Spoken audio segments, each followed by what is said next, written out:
Você está ouvindo uma ministração da comunidade cristã de Três Coroas. Que essa mensagem possa edificar sua vida.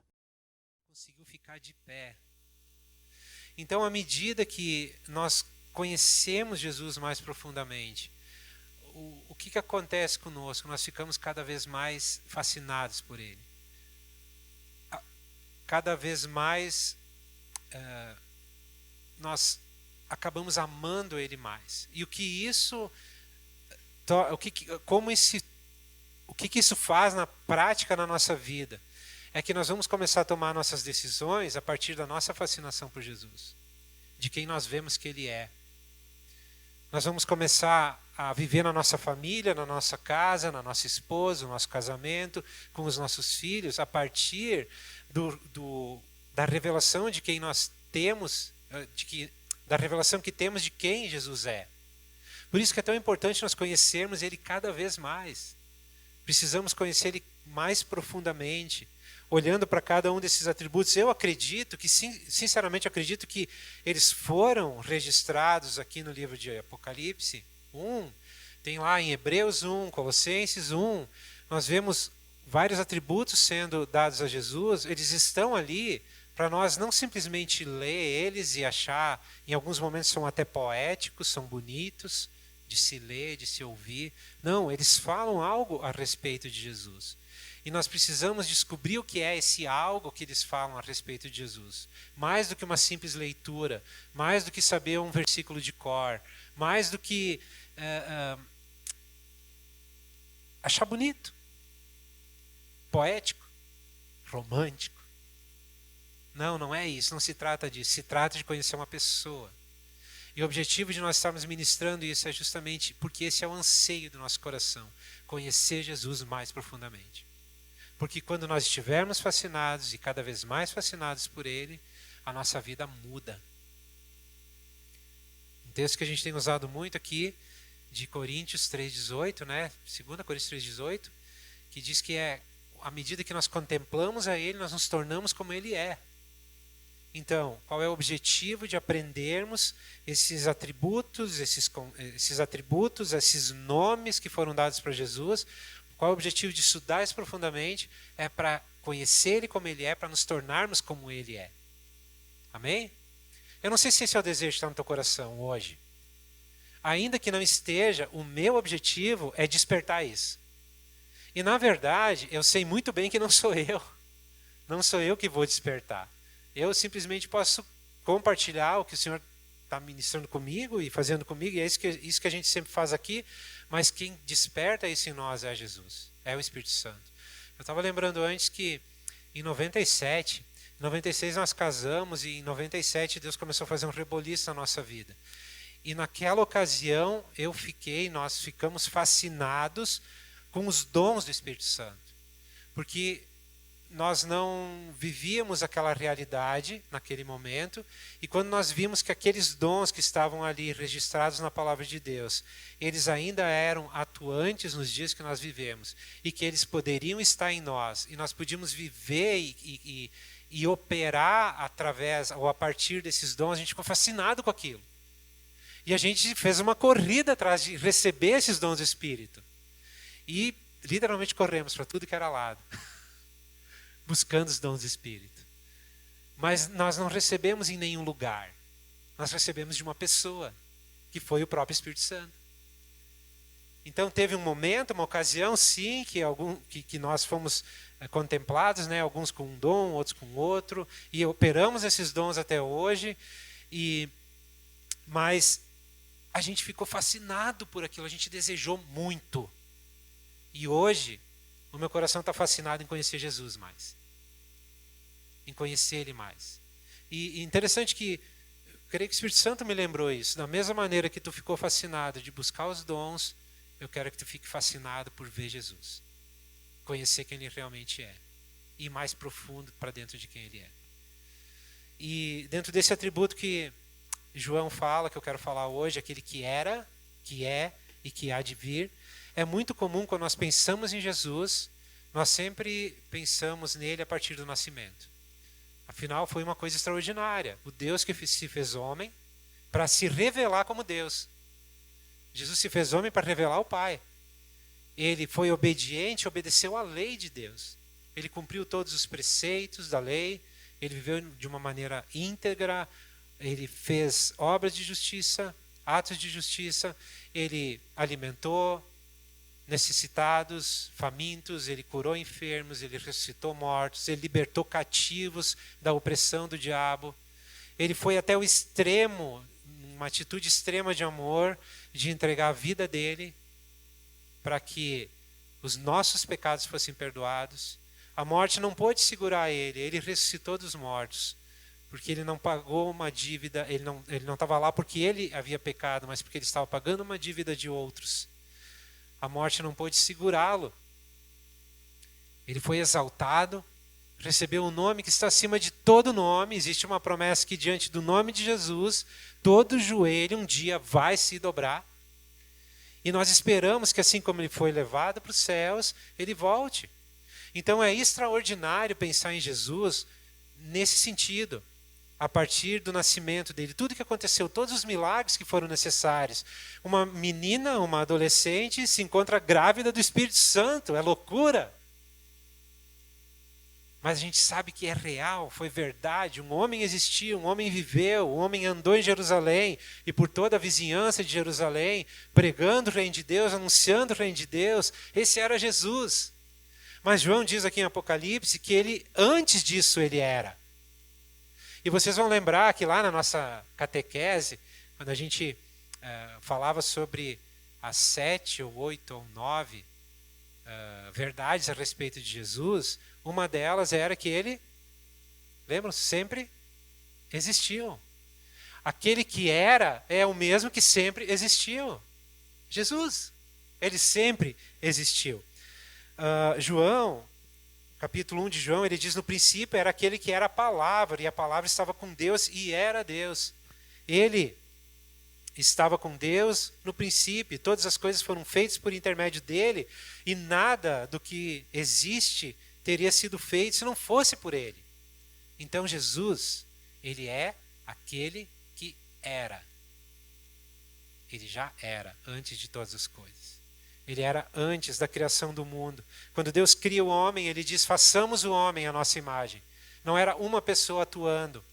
É muito claro que havia uma pluralidade ali. E ali naquela pluralidade, Jesus era a palavra que foi declarada para que o sol existisse, para que houvesse separação entre a terra e entre a terra seca e as águas. Toda a criação foi feita através de uma palavra, e essa palavra, João declara que era Jesus, aquele que era. Nós acabamos de cantar Colossenses 1, ele é a imagem do Deus invisível, o primogênito de toda a criação, pois nele foram criadas todas as coisas, nos céus e na terra, as visíveis e invisíveis, sejam tronos, soberanias, poderes ou autoridades, todas as coisas foram criadas por ele e para ele. Ele é antes de todas as coisas. João, quando ele olha para Jesus, na sua glória, ele lembra que ele era antes de todas as coisas. Por isso que ele declara: ele é aquele que era. E é interessante que isso não está registrado apenas. Jesus não está ele pode estar registrado com o nome de Jesus no Novo Testamento, mas ele já foi visto no Antigo Testamento por várias pessoas em muitas ocasiões. E uma delas eu quero mostrar para ti hoje. Antes disso, Êxodo 33, 20, numa conversa que Deus estava tendo com Moisés, ele diz: homem nenhum pode ver a minha face e viver. Ele fala isso para Moisés: Moisés, ninguém pode me ver e continuar vivo. Porém, no decorrer da história de Deus, com os patriarcas, com os profetas, nós encontramos várias aparições de Deus na forma de um homem. Falando com os patriarcas, com os profetas, como um homem. E eu quero te pedir que tu abra a tua Bíblia em Gênesis 18.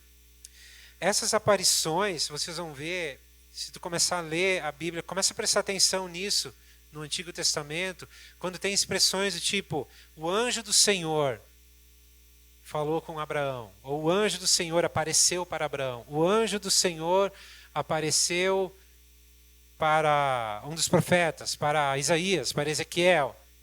Tu vai ver muitas citações, ou o anjo do Senhor, ou o anjo de Deus. Essas aparições são chamadas de teofanias, onde Deus se apresentava como homem para aqueles com os quais ele estava ali se relacionando. Quem será que era esse homem?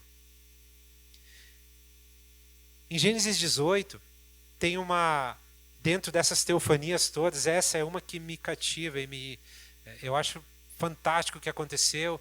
Eu quero gastar uns minutos para a gente olhar isso antes de seguir. Que diz que o Senhor apareceu a Abraão perto dos carvalhos de Manré, quando ele estava sentado à entrada da sua tenda, na hora mais quente do dia. Abraão ergueu os olhos e viu 3 homens em pé, a pouca distância. Quando os viu, saiu da entrada da sua tenda, correu ao encontro deles, curvou-se até o chão. Disse ele, meu Senhor, se mereço o teu favor, não passe pelo teu servo sem fazer uma parada. Primeira coisa que me veio à mente quando eu li esse texto novamente, mais uma vez, como Abraão reconheceu que era Deus? Já parou para pensar nisso? Primeiro Deus diz, ninguém pode me ver e continuar vivo. Então quer dizer que Abraão não tinha visto Deus. Mas ali ele está sentado na tenda dele, de repente ele vê 3 homens chegando e ele vai em direção a eles e ele se prostra. Se fossem apenas 3 anjos, eles fariam a mesma coisa que o anjo fez para João em Apocalipse.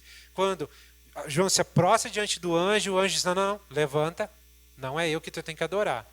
Mas ali não aconteceu isso. Abraão reconheceu um dos homens, eram 3, e um ele reconheceu, e ele se prostrou para adorar e chamou de meu Senhor.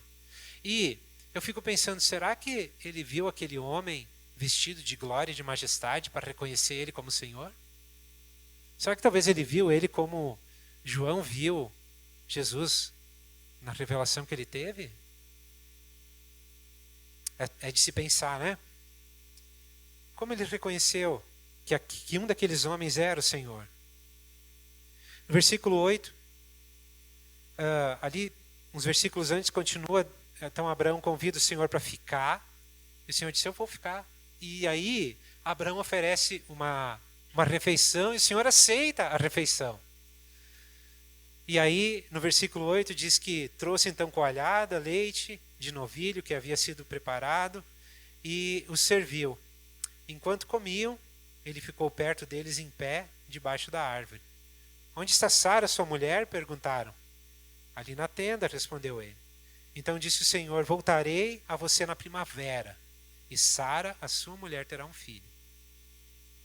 Interessante que aquele que é chamado de o anjo de Deus, ou o anjo do Senhor, ele para comer com Abraão. Abraão aqui não diz que Abraão senta à mesa dele, ou que o Senhor senta com Abraão, mas Abraão ficou paradinho do lado, mas a gente pode olhar para essa figura de o Senhor senta à mesa para comer com Abraão. Ele faz uma parada, ele visita esse homem.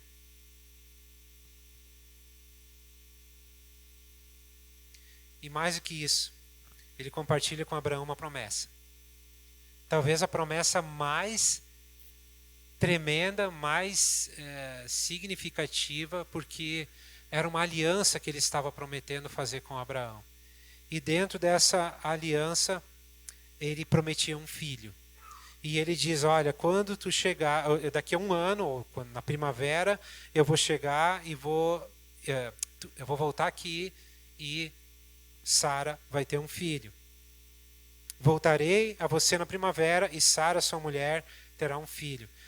E a palavra conta que Sara não acreditou, riu, e o Senhor repreendeu ela até a incredulidade que ela tinha. Mas no versículo 16 continua, ele diz, quando os homens se levantaram para partir, avistaram lá embaixo Sodoma e Abraão os acompanhou para despedir-se. Agora acontece outra coisa que eu acho extraordinária. Porque esse homem que se apresentou para Abraão naquele momento, naqueles dias, olha o que ele diz. Então o Senhor disse: esconderei de Abraão o que estou por fazer? Abraão tinha vindo para o Senhor tinha vindo para visitar Abraão, tinha vindo para trazer uma promessa para Abraão de um filho, o filho da promessa, mas ele veio com mais uma intenção. Abraão será o pai de uma nação grande e poderosa, e por meio dela todas as nações da terra serão abençoadas.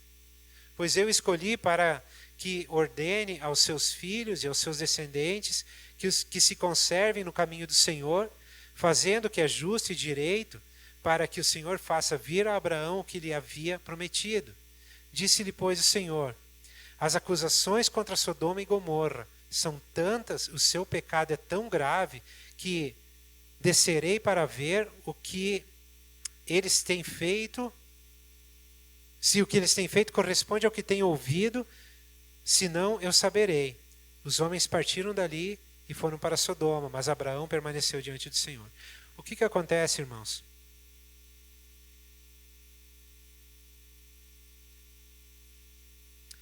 Abraão veio o Senhor veio com a intenção de julgar Sodoma e Gomorra. Mas o que é mais impactante nisso tudo para mim é que a declaração que ele faz: acaso eu não vou falar para Abraão o que eu estou com ideia de fazer? Existia um relacionamento, ou o Senhor estava buscando um relacionamento com Abraão de amizade. Ele estava se apresentando para ele como um amigo. E confiando em Abraão como um amigo. E a gente percebe que Abraão ele entra nesse relacionamento com muita ousadia, porque ali diz que os dois homens que estavam, eram três, eram dois anjos, e eles foram para Sodoma, e Abraão ficou com o Senhor. E quando o Senhor compartilha com ele o que ele estava para fazer com Sodoma, o que acontece? Abraão começa a interceder. No versículo 23 diz que Abraão aproximou-se dele e disse: exterminarás junto o justo com o ímpio? E se houver 50 justos na cidade, ainda destruirás e não pouparás o lugar por amor aos 50 justos que nele estão? E a gente sabe que essa história continua até ele chegar em um justo só, né? Mas olha o que Abraão teve a ousadia de dizer para o Senhor. Ele diz: longe de ti fazer tal coisa, matar o justo com o ímpio, tratando o justo e o ímpio da mesma maneira. Longe de ti não agirá com justiça o juiz de toda a terra. Quer dizer, Abraão sabia muito bem com quem ele estava falando. Ele havia reconhecido o Senhor havia se apresentado para ele sabia muito bem com quem ele estava falando. E ele entra numa posição de sacerdote e de intercessor. Ele começa a interceder e começa a dizer para o Senhor: Senhor, tu vai matar o justo com o ímpio. E o que a gente vê aqui é que acontece um relacionamento. E eu fico imaginando que Deus se alegra muito, ou o Senhor que se apresentou ali para ele se alegrou muito, porque Abraão ele correspondeu a uma primeira iniciativa do Senhor. Foi o Senhor que veio em direção a Abraão. Ele estava sentadinho, quieto na tenda dele. Mas quando o Senhor começa a se relacionar com ele, Abraão vem para esse relacionamento. Ele diz: por favor, não passa de mim. Não passa da minha casa, não passa da minha tenda sem parar aqui. Quando Deus diz para ele: eu vou destruir Sodoma. Mano, só um pouquinho. Não destrói, pelo menos tira os justos de lá. E ele entra nesse relacionamento, ele começa a interagir com o Senhor.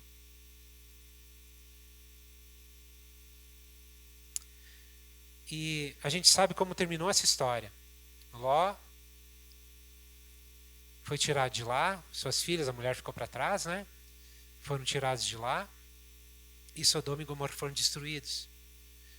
Eu fico imaginando que Deus, ele se manifesta ali como um homem, aquele que era. Ele conversa com um amigo dele, porque lá em Isaías depois nós vemos uma citação de Deus dizendo a Abraão: meu amigo. Ele desenvolve uma amizade com aquele homem. Abraão se torna amigo de Deus. Foi uma aparição de um homem manifestando Deus. Quem era esse homem, irmãos? Era aquele que era, que é o mesmo que é o mesmo que há de vir. Amém? Tu já parou para pensar dessa forma? Quando continua na história de Abraão, tem um outro momento da vida dele que foi algo fantástico. No capítulo 22, vai aí comigo no capítulo 22, versículo 10. Continua a história de Abraão com Deus. Isaac nasce, o filho da promessa nasce. Só que chega num momento, quando o menino já era grandinho, que Deus disse para ele, chama Abraão e diz assim, eu quero que tu sacrifique Isaac para mim. Coloca ele num altar e sacrifica ele. Oferece ele como holocausto. E o amigo de Deus, Abraão, ele vai fazer isso. Ele pega os servos, pega a lenha, pega o filho e vão para o monte para sacrificar. E a gente sabe que Isaac, em determinado momento, pede para ele, pai, onde é que está o sacrifício? E o amigo de Deus disse, Deus proverá. No versículo 10 do capítulo 22, então estendeu a mão e pegou a faca para sacrificar o filho. Agora olha o que acontece.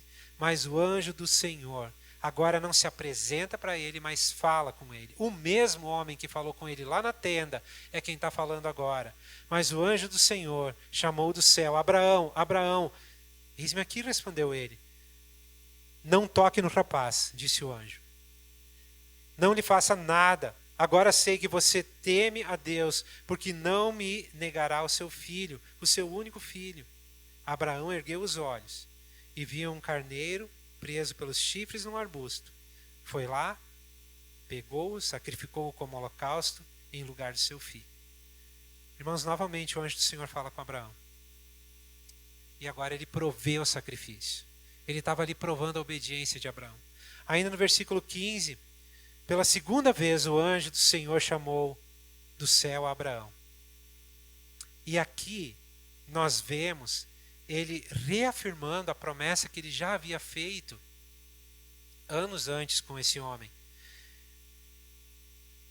Versículo 16 diz, juro por mim mesmo, declara o Senhor, que por ter feito o que fez, não me negando o teu filho, o teu único filho, esteja certo de que o abençoarei e farei os seus descendentes tão numerosos como as estrelas do céu, como as areias da praia, do mar.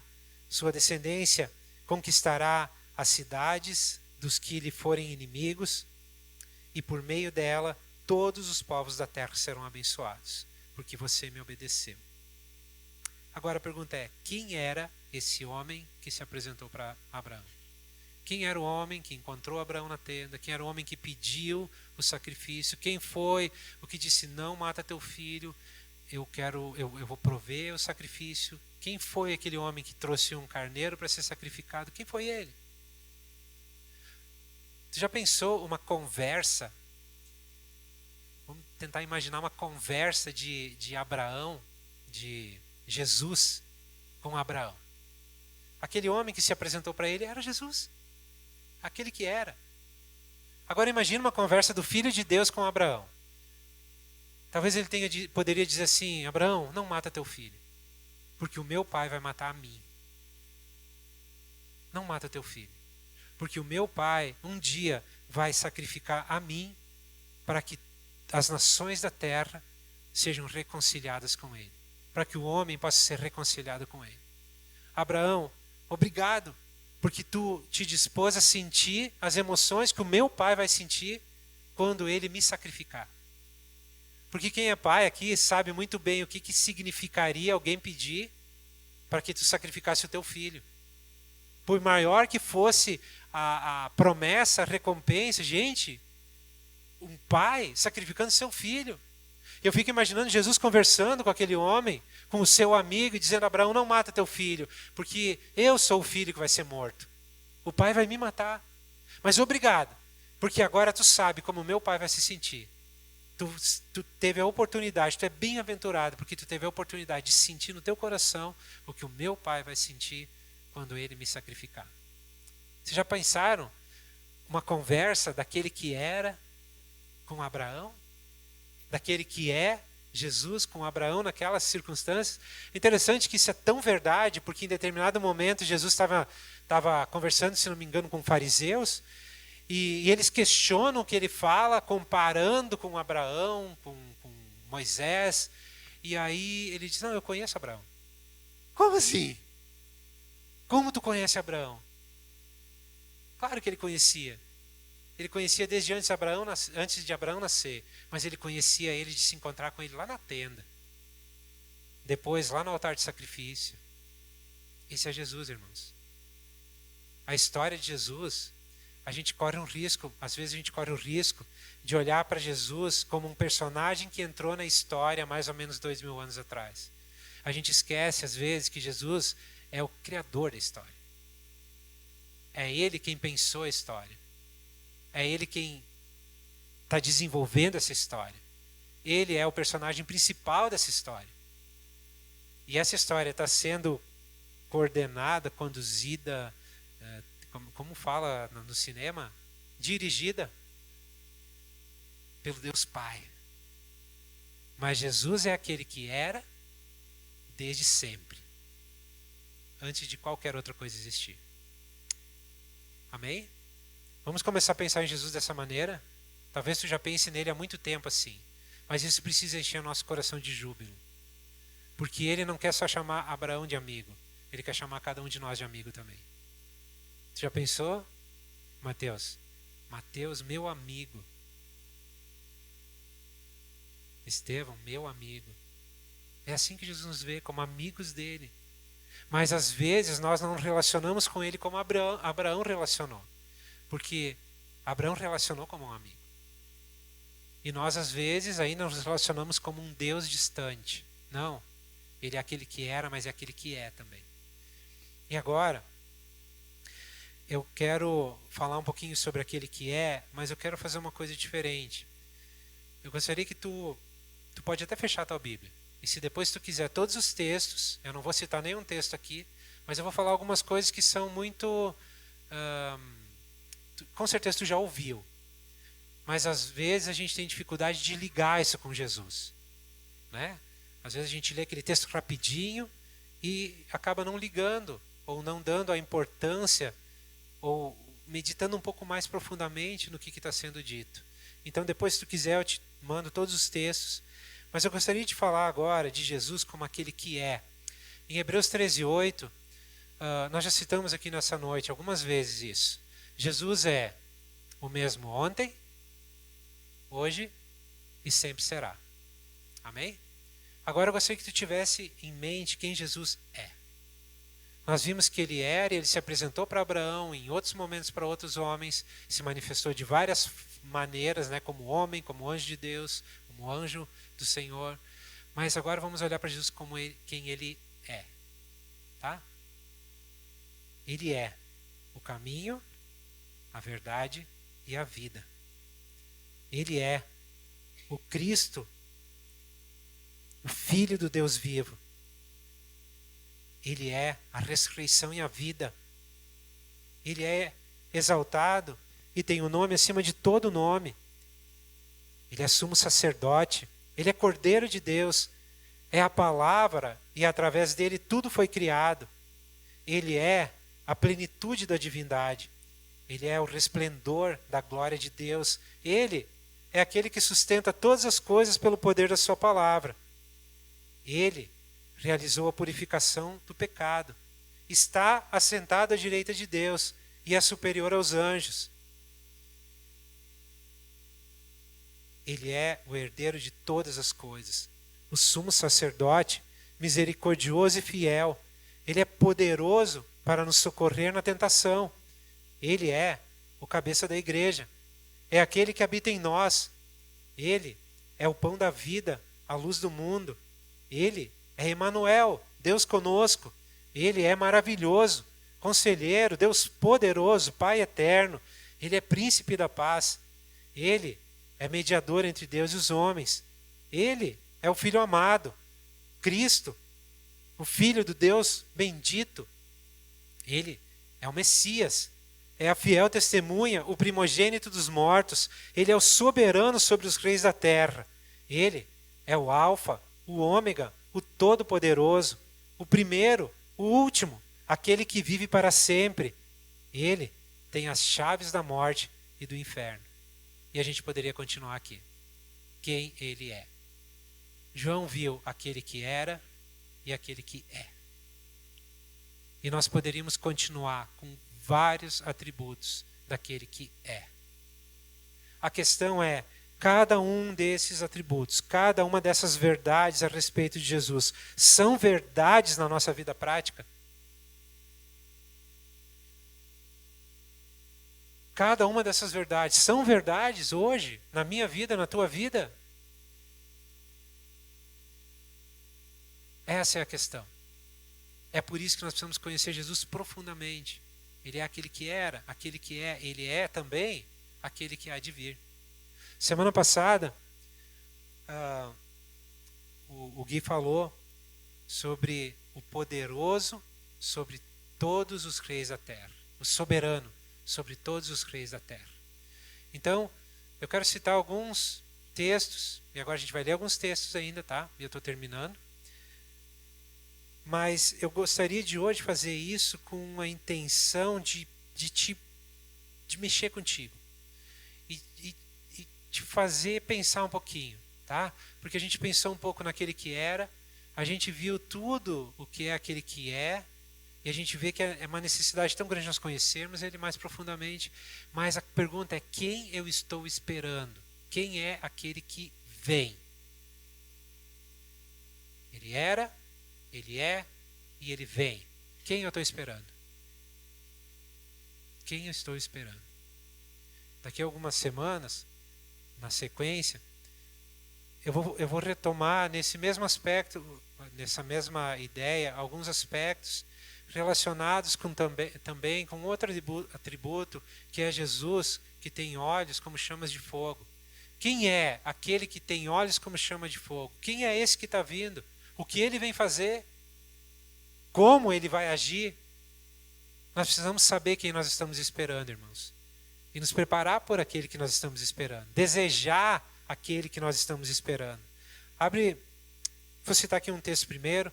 Jesus, quando ele ressuscita, ele aparece para vários irmãos e depois de 40 dias lá, ele leva os discípulos para o monte e ali eles veem ele subindo, voltando para o céu, voltando para o Pai sobre uma nuvem.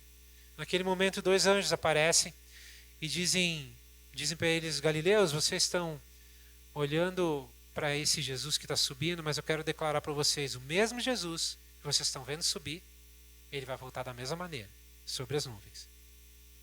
E naquele momento, eles tomaram como certo que Jesus voltaria logo. E viveram suas vidas esperando a Jesus que voltaria imediatamente. Logo, daqui uns dias, daqui a pouco tempo. Porque eles desejavam isso, eles queriam muito isso. E em Mateus 24, Jesus ele dá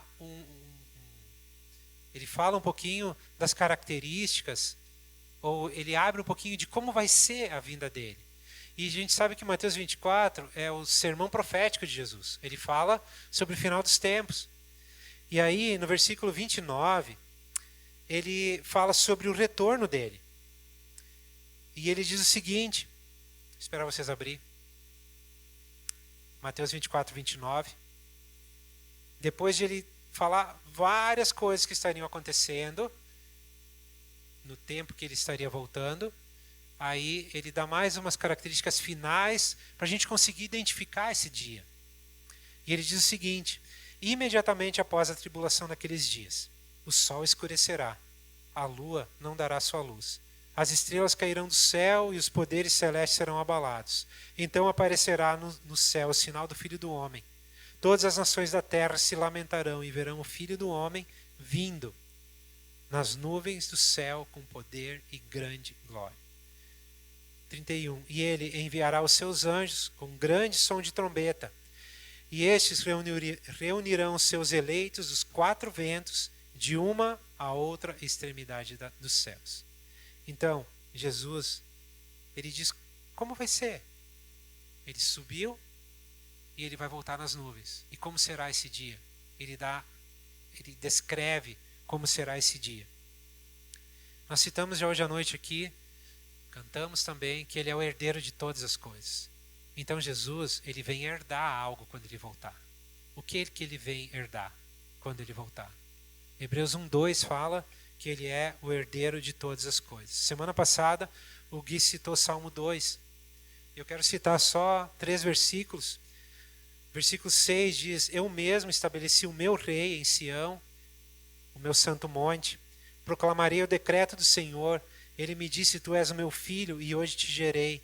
Pede-me e eu te darei as nações como herança e os confins da terra como a tua propriedade. Existe um testamento da parte de Deus escrito para o filho. E esse testamento, o que ele está dando de herança para o filho, é todas as nações.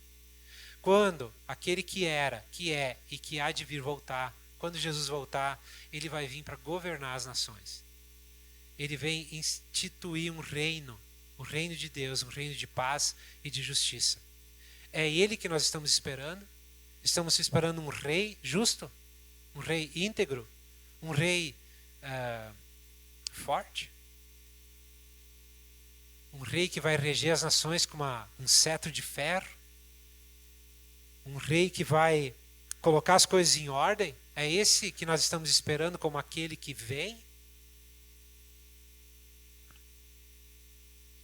Daniel 7, na revelação que Daniel teve do fim dos dias, dos últimos dias, no versículo 13, ele diz: na minha visão à noite vi alguém semelhante a um filho de homem, filho de um homem, vindo com as nuvens do céu.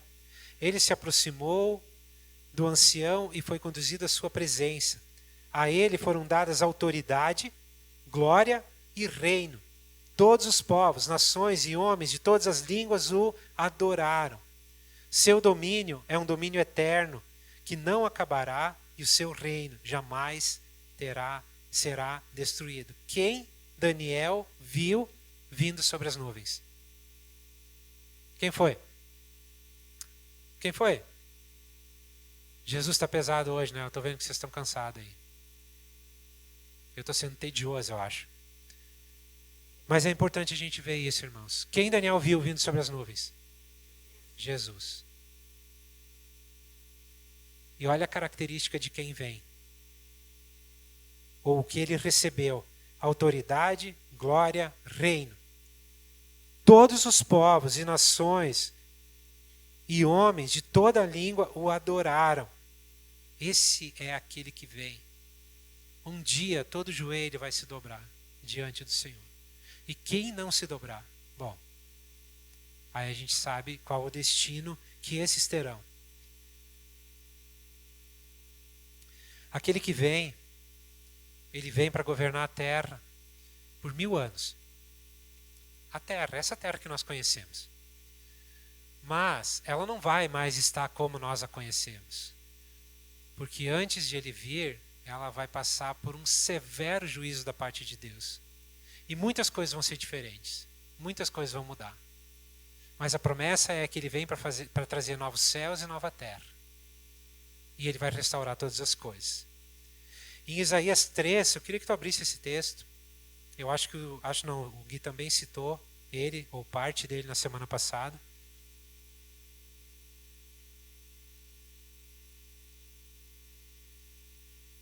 Esse é o reino. Aqui está a descrição do rei e do reino que vai ser instaurado. Isaías 3, um ramo surgirá do tronco de Jessé, e das suas raízes brotará um renovo. O Espírito do Senhor repousará sobre ele, o Espírito que dá sabedoria e entendimento, o Espírito que traz conselho e poder, o Espírito que dá conhecimento e temor do Senhor. E ele se inspirará no temor do Senhor. Não julgará pela aparência, nem decidirá com base no que ouviu, mas com retidão julgará os necessitados. Com justiça tomará decisões em favor dos pobres. Com suas palavras, como se fossem um cajado, ferirá a terra. Com o sopro da sua boca, matará os ímpios. A retidão será a faixa do seu peito, a fidelidade o seu cinturão. O lobo viverá com o cordeiro, o leopardo se deitará com o bode, O bezerro e o leão e o novilho gordo pastarão juntos, e uma criança os guiará. A vaca se alimentará com o urso. Seus filhotes se deitarão juntos, e o leão comerá palha com o boi. A criancinha brincará perto do esconderijo da cobra. A criança colocará a mão no ninho da víbora. Ninguém fará nenhum mal, nem destruirá coisa alguma em todo o meu santo monte, pois a terra se encherá do conhecimento do Senhor, como as águas cobrem o mar. Irmãos, aquele que vem, ele vem restaurar a terra nos moldes do que era em Gênesis o Éden. Ele vem restaurar todas as coisas. Ele vem colocar todas as coisas que estavam em desordem em ordem. No Salmo 2, nós vemos no início do Salmo 2 que os reis estão revoltados com ele e tentando brigar com ele. E ele do trono dos céus ri deles. E ele diz, o meu rei, eu já ungi. Ele já está estabelecido e ele vai reinar a partir de Jerusalém. Gostem vocês ou não, é isso que vai acontecer, porque eu decidi. É isso que ele fala lá no Salmo 2. E ungido é aquele que vem, que é Jesus. Amém, irmãos? No Salmo 19, no versículo 15, diz que de sua boca sai uma espada afiada, com a qual ferirá as nações. Ele as governará com cetro de ferro. Ele pisa o lagar do vinho do furor da ira de Deus Todo-Poderoso. Em seu manto e em sua coxa está escrito este nome: Rei dos Reis e Senhor dos Senhores.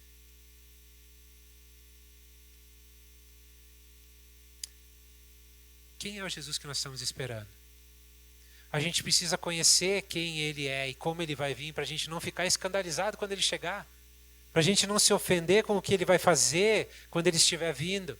Nós precisamos conhecer e saber o que ele está por fazer, o que ele quer fazer e o que ele espera de nós. E aí, em Apocalipse 5, tem algo fantástico, irmãos. Versículo 9 e 10 diz, tu és digno de receber o livro, de abrir os seus selos, pois foste morto e com o teu sangue compraste para Deus homens de toda tribo, língua, povo e nação. Para quê? Tu os constituíste reino e sacerdotes para o nosso Deus, e eles reinarão sobre onde? A terra. O rei que vem está levantando uma multidão de sacerdotes para cooperar e governar e reinar com ele. E sabe quem são eles? Todos aqueles que foram comprados pelo sangue do Cordeiro. Tu já foi comprado pelo sangue do Cordeiro? Então tu vai reinar com ele. Com esse rei que vai trazer um reino de paz e justiça a ponto de toda a terra ser cheia da glória de Deus. É com esse rei que nós vamos governar. Mas é por isso que nós precisamos andar e andar cada dia mais com o desejo de conhecer ele mais profundamente. Esse é o rei que vem, irmãos. Amém? Eu quero terminar, eu quero pedir para os irmãos da música virem aqui. E abre aí a tua Bíblia agora em Apocalipse 20.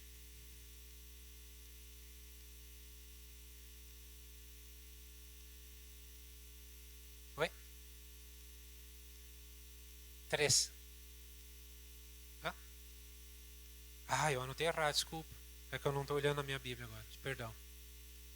É Isaías 11, então.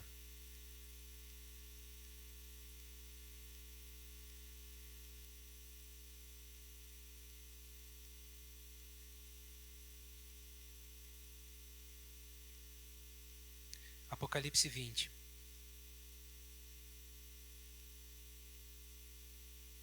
Aquele que vem está falando essas palavras, tá? Eis que vem em breve. O que isso causa em ti?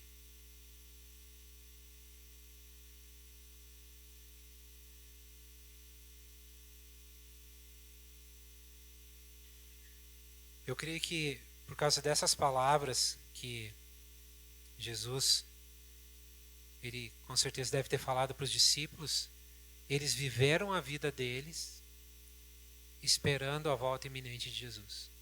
A vida deles era vivida para que Jesus voltasse. pergunta para nós é: nós estamos vivendo a nossa vida e esperando aquele que vem? Como eu estou vivendo a minha vida hoje? O que eu invisto minha vida, meu tempo, meus recursos? Como eu vivo a minha vida? Eu estou vivendo olhando para aquele que vem? Olhando para a eternidade? Olhando... Eu estou ciente, consciente, me preparando para ser um sacerdote que reina com Jesus sobre toda a terra. Nós já somos nação santa e sacerdotes reais hoje, porque Jesus já fez isso em nós hoje. E Ele está nos preparando para sermos sacerdotes a nível de governar com Ele toda a terra.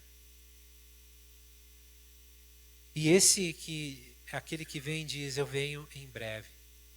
Mas ele diz mais: a minha recompensa está comigo e eu retribuirei a cada um de acordo com o que fez. O que é que nós estamos fazendo com a nossa vida hoje, irmãos? Porque sobre isso vai vir recompensa. Ou não. Versículo 17. O Espírito e a noiva dizem: vem. Existe uma concordância entre o Espírito e a noiva de Cristo. Aqui é uma noiva madura, uma noiva que está preparada, uma noiva que está vivendo para que o noivo venha, uma noiva que está se preparando para um casamento, uma noiva que já está vestida, ornada, já está com tudo certinho em dia, esperando o noivo vir. Essa noiva madura, ela está dizendo junto com o Espírito: vem. E todo aquele que ouvir, diga: vem. Quem tiver sede, venha. E quem quiser, beba de graça da água da vida. Eu creio que esses aspectos, quem tiver sede, venha. Quem quiser, quem tiver sede, venha. Quem quiser, beba de graça da água da vida. É para nós hoje, irmãos. Tu está com sede de beber da água que aquele que vem está dando? No que está a tua sede hoje? No que está a minha sede? São perguntas que eu estou fazendo, né? Para nós, não é para ti, é para nós. No que é que está a minha sede? Eu tenho sede de justiça? Dessa justiça que vem com aquele que vem acompanhando aquele que vem, que é Jesus? Ou a minha sede de justiça na minha justiça própria? São duas coisas muito diferentes e vão levar para lugares diferentes. A minha sede me leva a desejar mais a Jesus, a querer mais dele, a conhecer ele mais profundamente, a olhar para a eternidade e dizer: vem.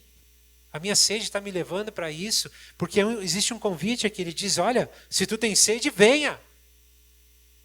E se ele convida para a gente vir, é porque ele tem água para dar, irmãos. Ele tem algo para dar, para saciar a nossa sede. No versículo 20, aquele que dá testemunho dessas coisas diz: sim, vem em breve.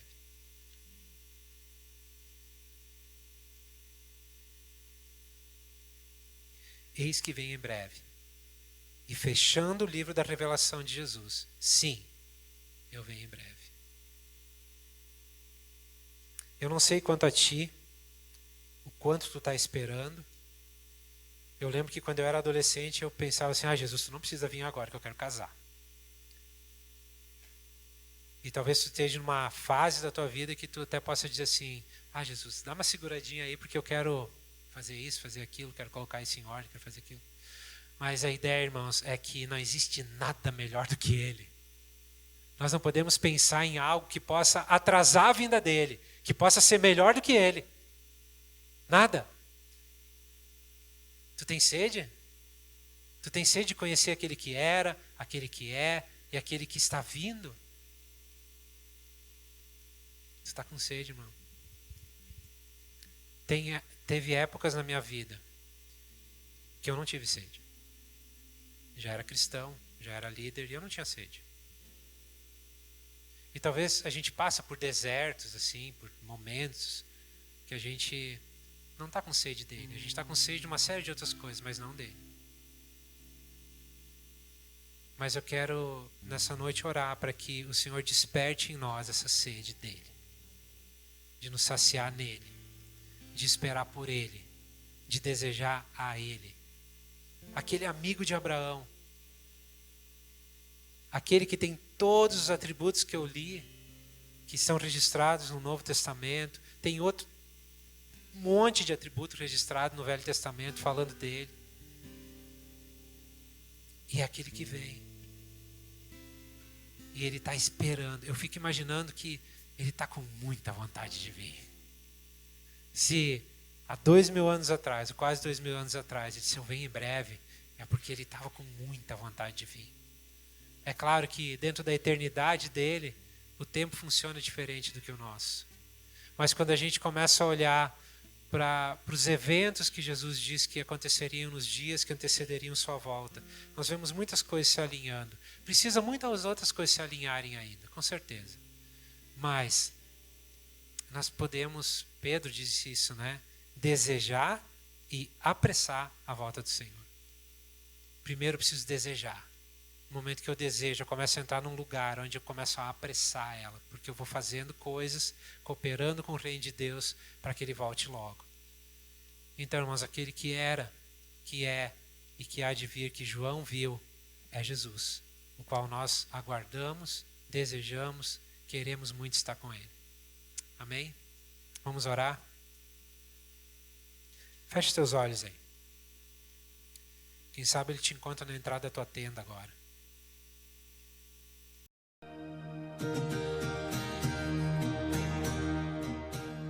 Você acaba de ouvir uma de nossas ministrações. Esteja conosco em nossas reuniões e siga-nos em nossas redes sociais. Que Deus te abençoe.